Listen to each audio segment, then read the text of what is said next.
多家長咧都問我我小朋友咧夜晚瞓覺咧經常扯鼻鼾喎，咁係咪正常㗎？咁其實好多時家長都有個誤解啦，以為咧瞓得好冧咧就會扯鼻鼾。咁其實咧好多時呢啲扯鼻鼾嘅小朋友咧有部分咧其實係患上咗呢個阻塞性睡眠窒息症。咁阻塞性睡眠窒息症顧名思義咧，其實喺瞓覺嘅時候咧，佢個上呼吸道咧受到嘅阻塞，從而令到呼吸咧暫停咗喎。咁好多時咧，因為個暫停咗咧，就會影響血含氧量下降，咁有呢個咁嘅情況。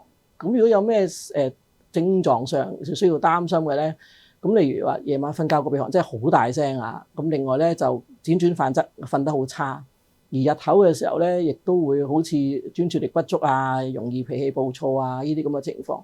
如果有上述所講呢啲咁嘅情況嘅時候咧，我覺得咧就需要諮詢一下醫生去再作一個詳細嘅評估。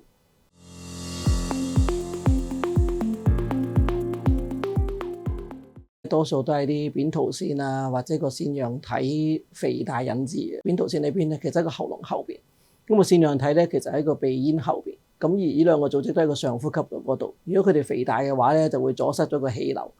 咁喺小朋友嚟講咧，大概3歲到9歲咧，其實呢啲腺體咧越嚟越旺盛嘅。所以好多時家長就會發覺以前小朋友冇乜扯鼻鼾，點解越大下開始有扯鼻鼾嘅情況發現喎？咁所以我哋就會同佢睇一睇檢查一下，例如話佢除咗話扯鼻鼾之外，會唔會日頭都會要張開口唞氣啊？又或者學習嗰度會唔會越嚟越差啊？甚至個成長嗰度會唔會越嚟越緩慢咧？咁如有上述所講咧，其實就要再作一步嘅檢查啦。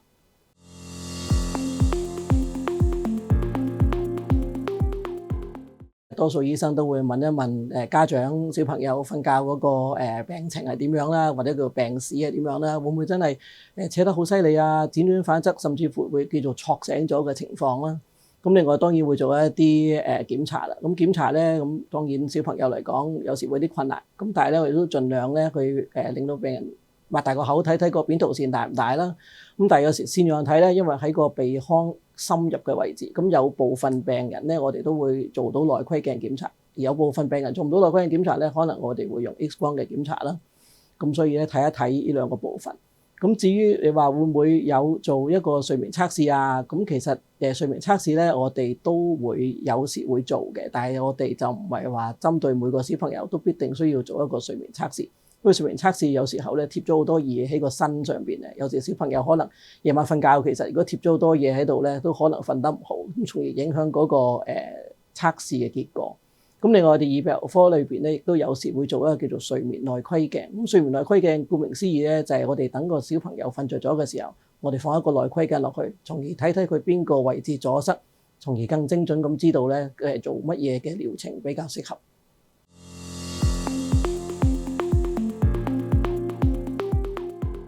如果至於有部分病人真係嗰個阻塞性睡眠窒息症係由扁桃腺同埋增殖腺肥大引起嘅話咧，咁進行一個扁桃腺同腺樣體切除嘅手術咧，其實係一個首選嚟嘅，可以達到好好嘅治療效果啦。好多病人咧做完手術之後咧，嗰個生活質素啊、夜晚瞓覺啊都得到改善嘅。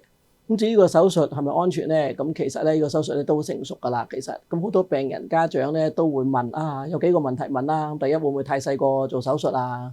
第二，做咗會唔會影響健康啊？咁第三就係話唔做究竟得唔得啦？咁至於會唔會太細個做咧？一般嚟講，我諗3歲以上進行一個全身麻醉嘅手術咧，都係比較安全嘅。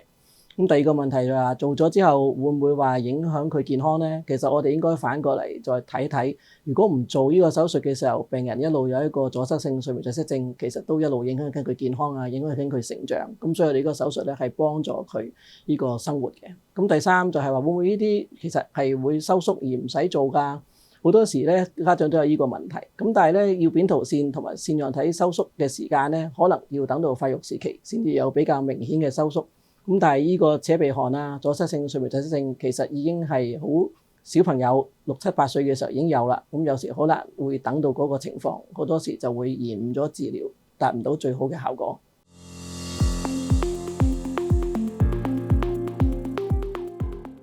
幾時考慮做手術咧？其實好取決於究竟佢嗰個阻塞性睡眠窒息症究竟係咪真係腺樣體同埋扁桃體發大而引起嘅。如果真係證實咗喺臨床上面佢嗰個阻塞性睡眠窒息症係真係腺樣體同埋扁桃體發大而引起嘅話咧，咁其實呢個就係嗰個手術嘅時機。咁當然好多時臨床上家長會選擇睇一睇會唔會話真係瞓得好差啊，輾轉反側啊，真係影響咗佢嗰個日頭嘅生活質素啊，或者嗰個專注力不足啊，呢啲咁嘅情況再作考慮。咁但係我哋大前提就係需要及早處理，希望唔會有一個長遠嘅影響。咁至於你話有冇其他治療嘅方案，例如話如果病情真係比較輕微嘅，鼻鼾唔係好大聲，亦都夜晚瞓覺冇話即係錯醒咗，好多時我哋可能做翻一啲譬如體重嘅管理啦，又或者治療一下鼻敏感嘅情況，睇下密切觀察佢個情況有冇改善。而有少部分唔適合做手術嘅病人咧，其實我哋亦都可以建議佢用一個叫做正氣壓呼吸機去幫助嘅。咁但係大前提就係，如果佢真係適合做手術嘅話咧，咁家長咧應該慎重咁考慮。